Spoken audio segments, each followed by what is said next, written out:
सभी के साथियों के द्वारा दाल बाटी का प्रोग्राम बहुत सुंदर रखा गया है। संविदा भोज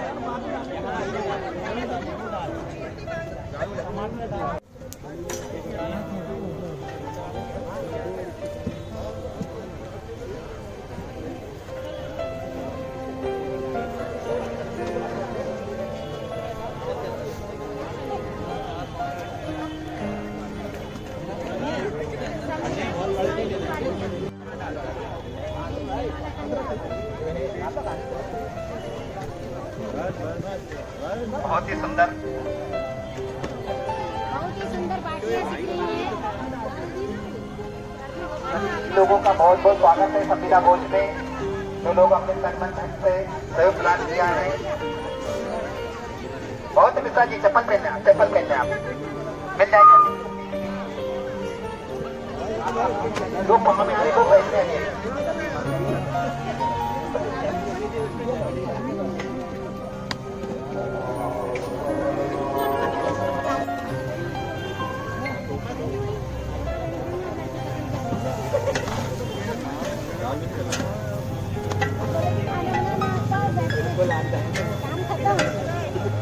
मुझे बनाना नहीं पड़ेगा लेकिन नहीं पहनना।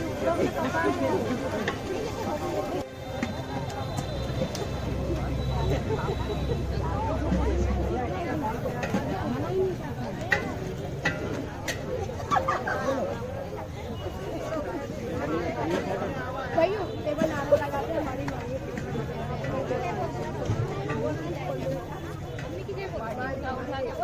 बच्ची भगाओ मत पेपर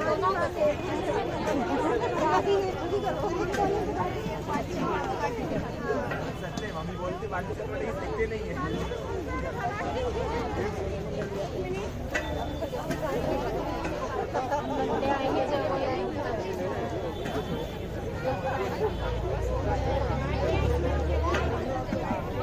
अभी पेपर ऊपर वाले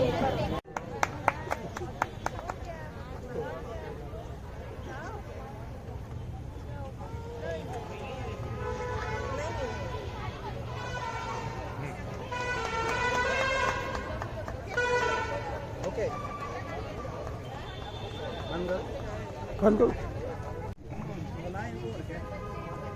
जो लोग फर्स्ट सेकंड डेट में नहीं है लोकल में ऐसे कितने लोग कितनी फैमिली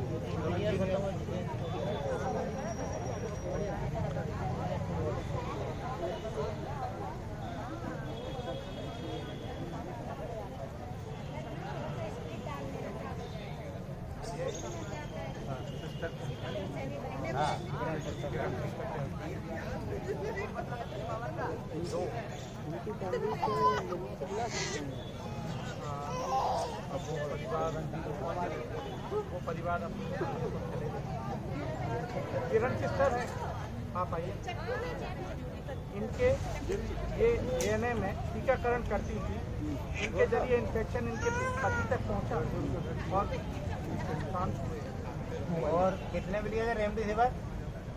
कितने मरीज है अपन? 18,000 का एक लिया तो 36,000 में दो सिस्टर आप यहाँ बैठे हो। स्वास्थ्य विभाग में होने के बाद यहाँ ये दो। अच्छा मीनाक्षी में और ये रिसीवर आने इनकी मम्मी भी, मैडम की मम्मी। हाँ तो वो 1/1 आते जा।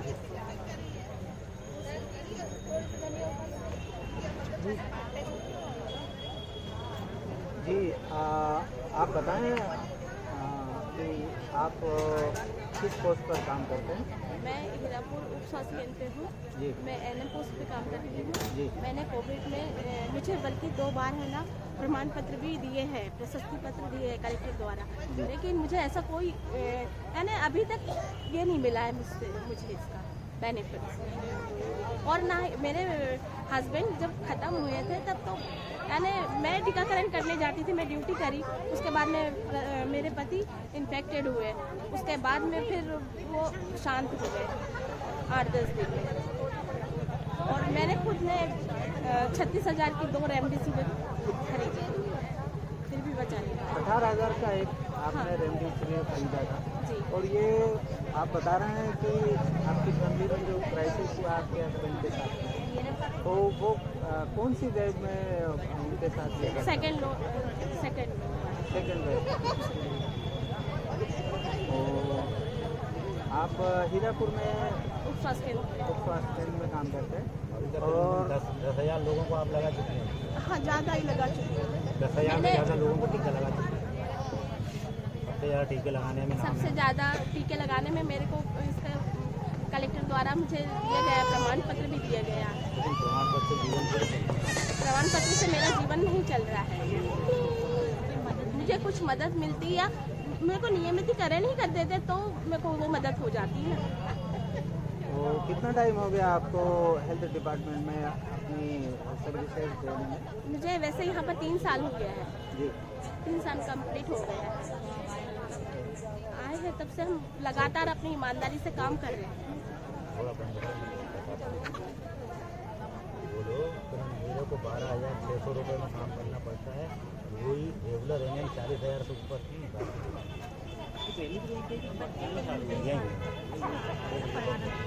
बच्चा फैमिली में और कितने लोग आप पर डिपेंड हैं? वैसे तो सास ससुर भी मेरी अभी जिम्मेदारी है, परंतु अभी वो मेरा देवर रख रहा है। कल में अगर उनको कुछ होता है तो वो तो मेरी जिम्मेदारी है ना, वो तो मुझे सौंप देंगे सास ससुर। ये एक सिस्टर हैं जिन्होंने ज़िले में सबसे ज़्यादा वैक्सीनेशन किया है और उसी सेकंड वेव के दौरान ही इनके ज़रिए इनके हस्बैंड इन्फेक्टेड हो गए थे, जो अब नहीं रहे। लेकिन विडम्बना ही कहिए कि कोई किसी प्रकार का कोई कंपनसेशन इन्हें अभी तक नहीं मिला और पूरी फैमिली जो है इन्हीं पर डिपेंड है। 12,000 समथिंग इनको जो पेमेंट मिलता है, इसको पेमेंट नहीं मानदेय कह सकते हैं और कहते ही हैं।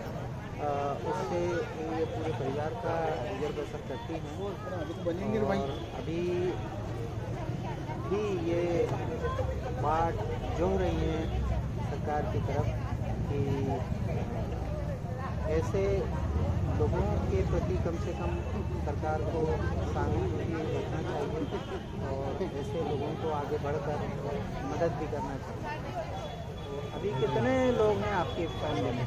मेरी फैमिली में 5 लोग हैं। 5 लोग। एक 4 बच्चे, सास ससुर, मेरा बेटा और आपके कार्य के दौरान जो आपके हस्बैंड इंटरेस्टेड हुए और उसके बाद वो उनकी डेथ हो गई, तो किसी तरह का कोई कंपनसेशन वगैरह आपको सरकार के जरिए नहीं मिला?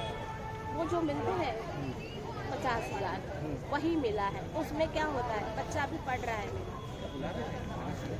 उसको पढ़ाने के लिए 12,500 में क्या है, वही वो तो रेगुलर। रेमडेसिविर वाले का कर्ज ही चुका दिए। हाँ, और 12,500 मिलता है। वही रेगुलर जो है उनको 40,000 मिलता है और उतना ही समान काम कर रहे हैं हम लोगों को 12,500 रुपये मिलता है। और कितने लोग हैं आपकी नज़र में हरदा ज़िले में कि जो फर्स्ट लॉकडाउन फर्स्ट कोविड की फर्स्ट वेव या कोविड की सेकंड वेव में जो संविदा स्वास्थ्य कर्मचारी हैं या तो वो नहीं रहे या उनकी फैमिली में कोई ऐसी आफत आई है, तो ऐसे कुछ लोगों को जानते हैं क्या? मेरे फिलहाल तो मेरा तो दिमाग मेरी फैमिली पे है और मेरे काम पे है। बाकी तो मेरा जो घर बर्बाद हुआ है, बस मेरे को इतना पता है कि मेरा बर्बाद हुआ है। अब मैं बाकी लोगों का भी होगा लेकिन मुझे इतना नॉलेज नहीं है।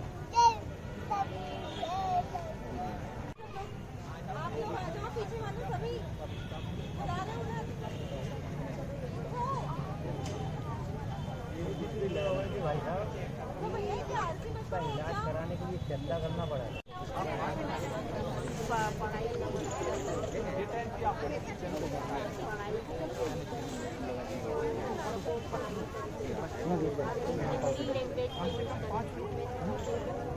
हो गया।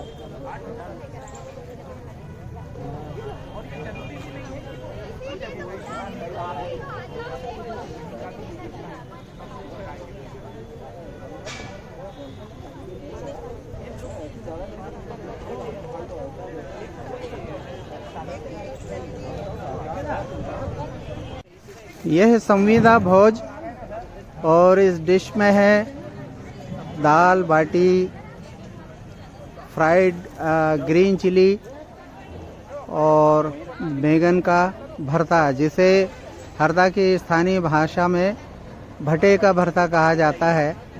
ये सभी लोग यहाँ पर आज 10वें दिन सहभोज की स्थिति में हैं। यहाँ संविदा स्वास्थ्य कर्मचारियों के साथ साथ मीडिया कर्मी भी भोज का आनंद ले रहे हैं। ये संविदा भोज देख रहे हैं, ये सभी संविदा स्वास्थ्य कर्मचारी सामूहिक रूप से आज भोजन बनाकर और खुद प्रसादी ग्रहण कर रहे हैं।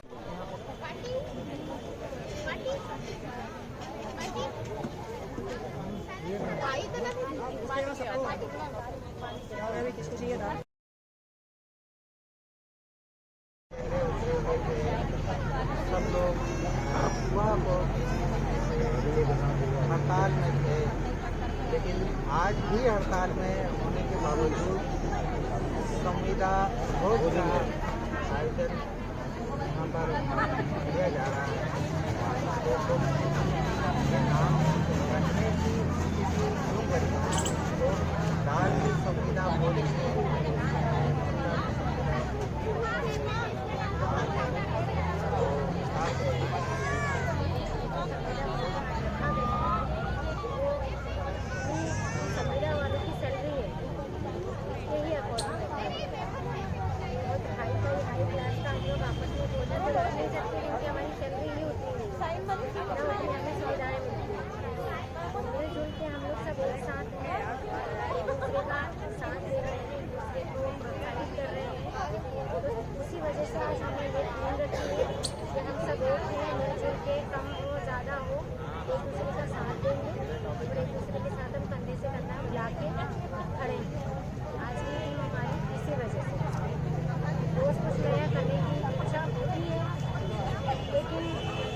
साधनों का अभाव है।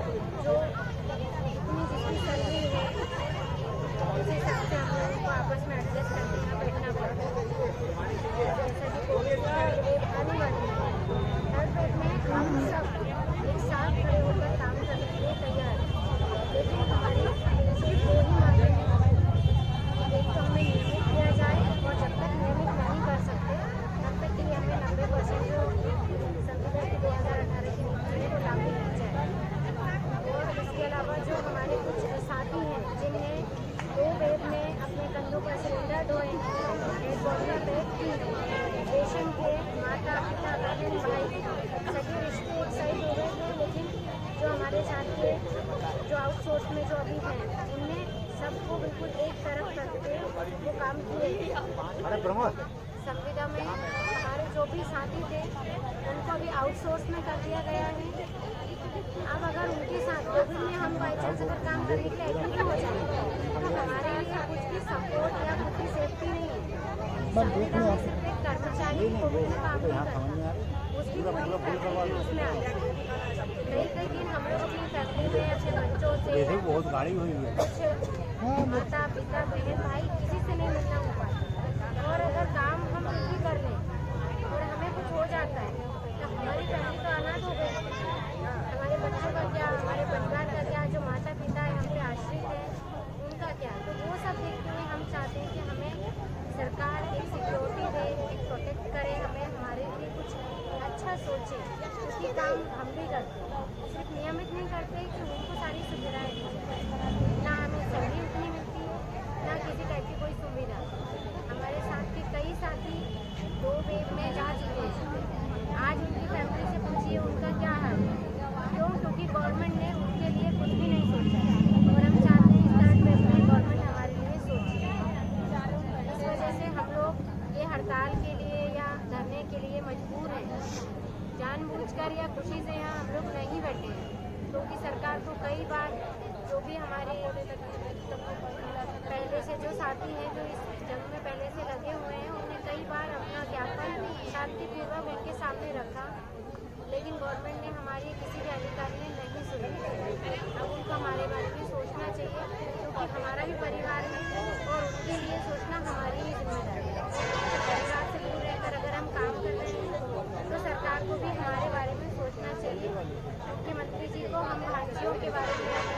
कुछ ना हो।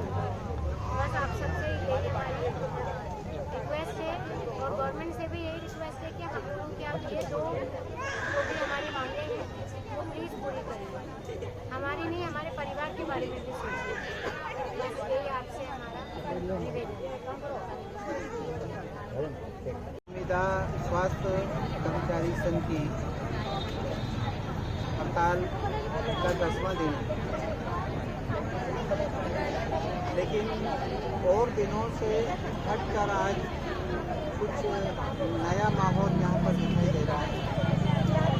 यहाँ बाकायदा दाल बाटी और खट्टे का कार्यक्रम बनाने का यहाँ पर संपादित किया जा रहा है और इस भोज को संविदा भोज का नाम दिया गया है। तो ये एक अनोखा अजूबा भोज है जिसका नाम हम लोगों ने भी पहली बार सुना है। कई प्रकार के भोज के स्वाद भी चखने को मिले और नाम भी सुनने को मिले, लेकिन संविदा भोज ये नाम हमने पहली बार सुना है। हमारे साथ संविदा स्वास्थ्य कर्मचारी संघ के जिलाध्यक्ष हमसे आज अलग माहौल 10वें दिन जो हम देख रहे हैं, क्या वजह है? संविदा स्वास्थ्य कर्मचारी संघ के अनिश्चितकालीन आंदोलन का आज 10वां दिन है। हमारे साथी दूसरी मांगों को लेकर पिछले 10 दिनों से लगातार बैठे हुए हैं। अभी तक शासन और प्रशासन की ओर से कोई सकारात्मक पहल हमारी दोनों मांगों को लेकर सामने नहीं आई और इसी के कारण आज हमने हमारी आवाज़ शासन और प्रशासन स्तर तक पहुंचाने के लिए संविदा भोज का आयोजन किया है। यहाँ संविदा चूल्हा है, उस संविदा चूल्हे पर संविदा दाल, संविदा बाटी बनेगी और इस संविदा भोजन जो है उसको उसके लिए आप सभी पत्रकारगण और हमारे संविदा साथी खाएंगे, क्योंकि हमारी मजबूरी ये है कि हमारे पास में इस भोजन के अलावा कोई और रास्ता, कोई और तरीका नहीं है कि हम अपनी मांगों को कैसे पूरी करें। मैं यहाँ संविदा और नियमित बार बार संविदा शब्द का प्रयोग इसलिए कर रहा हूँ कि वास्तव में कुछ अंतर है संविदा कैडर और रेगुलर कैडर के बीच में, और तभी ये दो मांगे अस्तित्व में आई। इस मध्य प्रदेश में जो 32,000 संविदा साथी बैठे हैं, उनमें कुछ साथी ऐसे हैं जो माननीय मुख्यमंत्री जी की एक योजना चलती है, मुख्यमंत्री बाल हृदय उपचार योजना। उसके अंतर्गत हम गांव में छोटे से छोटे गरीब से गरीब बच्चा यदि हृदय का रोगी है तो RBSK के डॉक्टर उस बच्चे को चिन्हित करते हैं और निःशुल्क उसकी कार्डियक सर्जरी कराते हैं और उसे मुख्यमंत्री बाल हृदय उपचार योजना का लाभ दिलाया जाता है। हम लोग हरदा जिले के हैं। आज मध्य प्रदेश और हरदा जिला क्लब फुट फ्री हुआ है तो वो सिर्फ संविदा कर्मचारियों की देन है। आज यदि हरदा जिला क्लेफ्ट लिप और क्लेफ्ट पैलेट फ्री हुआ है तो वो सिर्फ संविदा कर्मचारियों की देन है। ये वही संविदा कर्मचारी हैं जो कोविड में रात को सुबह से लेकर शाम तक और रात में 12 बजे तक अपने 2-2, 3-3 महीने के बच्चों को गोद में लेकर टीकाकरण करते हैं। ये वही संविदा कर्मचारी हैं जो 50 डिग्री सेंटीग्रेड पर PPE किट पहनते हैं और उसके बाद भी मरीज और उसके परिजन के सैंपलिंग करते हैं, उनको सारी दवाइयाँ देते हैं। कोविड से लड़ने के लिए क्या लाइफ स्टाइल होना चाहिए वो समझाते हैं, क्योंकि वो उस समय पर जबकि लोग अपने आप खुद के परिजन को हाथ लगाने से डर रहे थे, सिर्फ ये संविदा की ताकत थी कि उसके घर पहुंच के उसका इलाज कर रहे थे। फिर भी आज मजबूरी ये हो गई कि हमें सिर्फ नियमितीकरण या हमें अपना हक अधिकार पाने के लिए रोड पर बैठना पड़ रहा है। संविदा अब तो ऐसा लगने लगा है कि संविदा कलंक हो गया। माननीय मुख्यमंत्री जी ने बड़ी अच्छी घोषणा की थी 2018 में कि वो संविदा एक शोषण व्यवस्था है और उन्होंने संकल्प लिया था कि वो इस व्यवस्था को मिटा देंगे। हम सभी सारे 32,000 संविदा कर्मचारी माननीय मुख्यमंत्री जी के संकल्प को पूरा करना चाहते हैं। हमारे माननीय मंत्री जी बहुत संवेदनशील हैं, मुख्यमंत्री जी, और मुझे पूरा विश्वास है कि भले ही वो 10 दिन हो जाए या 20 दिन हो जाए या 1 महीने भी हो जाएगा, तो हम संविदा कर्मचारियों की पीड़ा को समझेंगे और निश्चित रूप से सकारात्मक जो संदेश है उनकी तरफ से हमें आएगा। हमारी दोनों मांगों को वो पूरा करेंगे। मैं एक और बात बताऊं कि ये जो साथी जो पीपीई किट पहन के कोरोना में लड़ रहे हैं, यदि इनकी कोई आकस्मिक मृत्यु हो जाती है तो सरकार के द्वारा इनके परिवार को ना तो अनुकंपा नियुक्ति का लाभ दिया जाता है और ना ही कोई विशेष बोनस भत्ता, कुछ इस तरह के प्रावधान है। बहुत सारी विसंगतियां शासन और प्रशासन स्तर ने संविदा और नियमित कैडर के बीच में खड़ी कर दी हैं, लेकिन मांग हमारी सिर्फ अभी 2 हैं। एक तो नियमितीकरण, और जब तक नियमितीकरण नहीं होता तब तक आप जो आपकी नीति है 5 जून 2018 की, उसके अनुसार 90% का लाभ दिया जाना। दूसरी मांग है कि हमारे जो ऐसे साथी जिनको एनएचएम ने आउटसोर्स पे कर दिया, जो बाहर हो गए हैं, उनकी एनएचएम के अंदर पुनः वापसी की जाए। अरे प्रमोद, प्रश्न जो अभी सामने है वो ये है कि चाइना से जो खबरें आ रही हैं, किसको वो देख लो। कोविड की 3rd वेव को लेकर आ रही हैं, और जो हमारा नेशनल मीडिया है वो भी ये बात हिंदुस्तान में बता रहा है कि कोविड का 3rd वेव हिंदुस्तान में अपने कदम रख चुका है। जैसा कि हमने देखा कि कोविड के दोनों वेव के टाइम संविदा स्वास्थ्य कर्मचारियों का ही ये हौसला था, ये दिलेरी थी, जिसमें महिला और पुरुष दोनों प्रकार के स्वास्थ्य कर्मचारी रात दिन एक करके लोगों को स्वास्थ्य लाभ देने में लगे हुए थे, लोगों की जान बचाने में लगे हुए थे। यदि खुदा ना खास्ता ये 3rd वेव फिर से एमपी में अपना सिर उठाती है और अगर आपके संगठन और सरकार के बीच कोई निर्णायक समझौता नहीं हो पाता है, आपके पक्ष में कोई फैसला नहीं हो पाता है, तब भी क्या जिस प्रकार से दोनों वेव के टाइम में आपने दिलेरी दिखाई थी, हौसला दिखाया था लोगों को स्वास्थ्य लाभ दिलाने के लिए, क्या फिर से आप कमर बांध कर इसमें मदद को आगे बढ़ेंगे? हमारे जो मध्य प्रदेश के मुखिया हैं, माननीय मुख्यमंत्री जी, बहुत संवेदनशील व्यक्ति हैं। हमें पूरा विश्वास है कि वो हमारी दोनों मांगों को पूरा करेंगे, और जैसे ही हमारी मांगों को वो पूरा करते हैं, हमारे नियमितीकरण का हमें आदेश देते हैं, हम कोविड की 3री लहर का भी सामना करने के लिए उसी तरह से खड़े हो जाएंगे, पूरे 32,000 संविदा साथी, जैसे उन्होंने पिछली 1ली और 2री लहर में सामना किया था, और जनमानस को भय चिंता से बिल्कुल मुक्त करके हम मैदान में उतर के काम करेंगे। धन्यवाद। बोलेंगे आज जो एक